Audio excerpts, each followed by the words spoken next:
They said Briel's father died broke. They said he left her nothing. But 3 feet beneath the barn floor, her shovel slammed into metal. Green metal. A bank safe buried where only dirt should be. Fresh oil. Fresh tool marks. Freshly disturbed earth. Someone had hidden this in a hurry. Briel Carson stared at the impossible.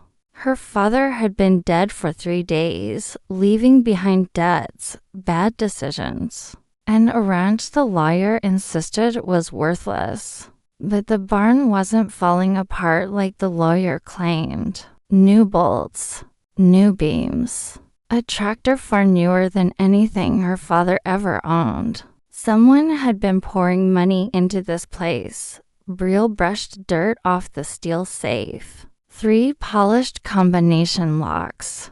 3 small Roman numerals scratched next to them. I Volt X1510 before she could guess the order. Footsteps crunched outside the barn. The silhouette in the doorway froze her blood. Reed Maddox. Her father's closest friend, or biggest secret. He stepped inside slowly. He finally buried it, Reed whispered. I wondered when he'd move it from the house. You knew? Briel asked. Reed nodded. For 3 years, your dad and I were partners. A mining operation on your great-grandfather's old silver claims. They're real, Briel. Very real. He pulled out a notebook filled with dates and dollar amounts, thousands. Hundreds of thousands. Her father hadn't been broke at all. Before Briel could breathe, a loud engine growled up the driveway. Too heavy, too official. Reed's face drained of color. Finson, he whispered. Federal financial crimes investigators. Someone noticed your father's silver sails. The vehicle doors slammed. Agents approached the barn. Briel's eyes shot to the safe. The Roman numerals. Her father's old nickname for her flashed in her mind. My number 1. Her 5th birthday. Her 10th year. 1510. She spun the dials. Click, click, click. The safe opened just as agents shouted. Federal agents. Step out with your hands visible. Inside wasn't gold, but raw silver, bundles of cash, and a leather portfolio full of legal mining documents proving everything was legitimate. Reed grabbed her arm. Back exit.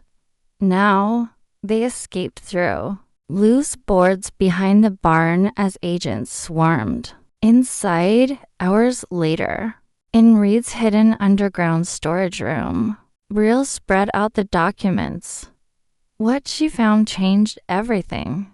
Her great-grandfather hadn't just left silver claims. He left subsurface rights to dozens of properties rights worth tens of millions to day. Oil, natural gas, rare minerals. Everything beneath the land belonged legally to Briel's family. Then her phone buzzed. A text from an unknown number. Transfer your subsurface rights to Meridian Development for $500,000 and avoid federal prosecution. Reed laughed bitterly. They're scared. Those rights are worth at least $50 million. The next morning, Briel faced down the federal investigators with a mining attorney at her side. Every document proved her father's operation was legal. Finson dropped the case. Meridian Development folded. 2 weeks later, Briel stood inside the barn again, this time surrounded by mining company representatives, offering $12 million up front and $2 million per year in guaranteed royalties. Her phone rang one last time. Meridian's VP sounded defeated. What would you consider fair market value, Ms. Carson? Briel smiled. $25 million per parcel. Non-negotiable. She ended the call. Her father had died protecting a legacy everyone tried to steal. Now it belonged to her. If you want, I can also give you